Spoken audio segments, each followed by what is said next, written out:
जय हिंद दोस्तों। मैं दीपेंद्र कुमार द्विवेदी हाजिर हूँ अपनी नई वीडियो के साथ। दोस्तों, जैसा कि आपको पता है कि मेरे चैनल का नाम है एनसीसी मिरर। जिसने भी सब्सक्राइब नहीं कर रखा है सबसे पहले कर लीजिए सब्सक्राइब। दोस्तों, जैसा कि आपको मेरे थंबनेल से पता चल गया है कि मैं आज आपको वीडियो में क्या बताने वाला हूँ। दोस्तों, मेरा पहला क्वेश्चन है एनसीसी कब और कैसे ज्वाइन करें। अगला क्वेश्चन है कि एनसीसी की फीस कितनी होती है। उसका अगला है कि अगर आपके कॉलेज में एनसीसी नहीं है तो आप एनसीसी कैसे ज्वाइन कर सकते हैं। एनसीसी ज्वाइन करने के लिए आपकी एज लिमिट क्या होना ज़रूरी है। और लास्ट क्वेश्चन है एनसीसी ज्वाइन करने के लिए कौन कौन से टेस्ट होते हैं। तो दोस्तों, थंबनेल से ही पता चल गया है कि वीडियो कैसी होने वाली है। तो अगर वीडियो पसंद आ रही है तो पहले ही लाइक और सब्सक्राइब और ज़्यादा से ज़्यादा फ्रेंड को शेयर कर दीजिए। दोस्तों, समय को बर्बाद ना करते हुए शुरू करते हैं। दोस्तों, तो आज का मेरा पहला क्वेश्चन है कि एनसीसी कब और कैसे ज्वाइन करें। तो दोस्तों, पहला क्वेश्चन है एनसीसी कब और कैसे ज्वाइन करें। तो ये है वो क्वेश्चन। तो आंसर, एनसीसी ज्वाइन करने की प्रक्रिया जुलाई माह से चालू होती है। मतलब जब भी आपको ज्वाइन करनी है तो जुलाई माह से इसका सिलेक्शन चालू होता है। ठीक है। अब कैसे ज्वाइन करें। तो एनसीसी ज्वाइन करने के लिए आपकी उम्र कम से कम 16 और ज़्यादा से ज़्यादा 21 वर्ष होनी चाहिए। मतलब आप कम से कम 16 वर्ष के होने चाहिए और ज़्यादा से ज़्यादा 21 वर्ष के। मतलब आप 16 17 18 19 20 21 साल की एज में एनसीसी लास्ट तक ज्वाइन कर सकते हैं इस एज में। अब बात आती है कम से कम आप 8th क्लास और अधिकतम 12th क्लास यानी आप 8 9 10th 11 12th यानी 8 9 10 11 12 कक्षा में होने चाहिए। ठीक है। अगर आप 8th या 10th या 12th क्लास में है, मतलब आप 8 10 या 12वीं क्लास में है, तो आपको अगले साल ऐसे कॉलेज में एडमिशन लेना है जिस कॉलेज में एनसीसी पहले से हो। मतलब आपको अगले साल ऐसे कॉलेज में जाना है जहाँ पर एनसीसी पहले से है। फिर उस कॉलेज में एडमिशन लेने के बाद आपको एनसीसी प्रभारी यानी एएनओ एसोसिएट एनसीसी ऑफिसर का नंबर ले लेना है। ठीक है। अब एसोसिएट एनसीसी ऑफिसर का नंबर ले लेंगे तो वो उनसे क्या होगा, आपका कांटेक्ट रहेगा। आप उनसे पूछते रहेंगे सर भर्ती कब है। जिस दिन भी आपको भर्ती की डेट बताई जाती है आपको कॉलेज जाना है। कॉलेज जाने के बाद जिस दिन आपको भर्ती का दिन बताया जाता है उस दिन आपका पहले फिजिकल टेस्ट होता है और बाद में आपका रिटन टेस्ट होता है। और जो ये दोनों टेस्ट पास कर लेता है वो एनसीसी ज्वाइन करता है। ठीक है। अब बात आती है अगले क्वेश्चन की। तो अगला क्वेश्चन है कि एनसीसी की फ़ीस कितनी होती है। तो एनसीसी ज्वाइन करने की फ़ीस नहीं होती है। ठीक है। एनसीसी ज्वाइन मतलब आप जब भी एनसीसी ज्वाइन करेंगे तो आपकी कोई भी फ़ीस नहीं लगेगी।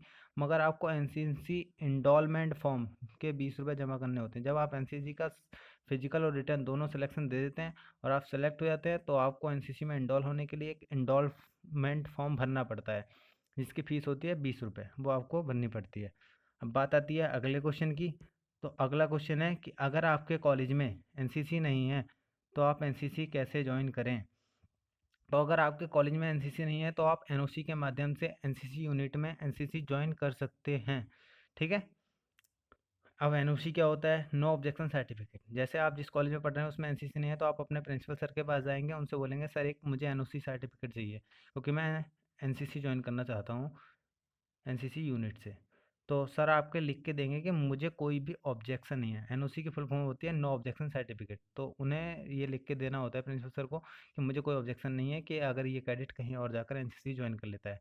फिर वो आपको सर्टिफिकेट लेके यूनिट में जाना है, वहाँ से आप आसानी से एनसीसी ज्वाइन कर सकते हैं। अब बात आती है अगले क्वेश्चन की कि एनसीसी ज्वाइन करने की एज लिमिट क्या होती है। ठीक है।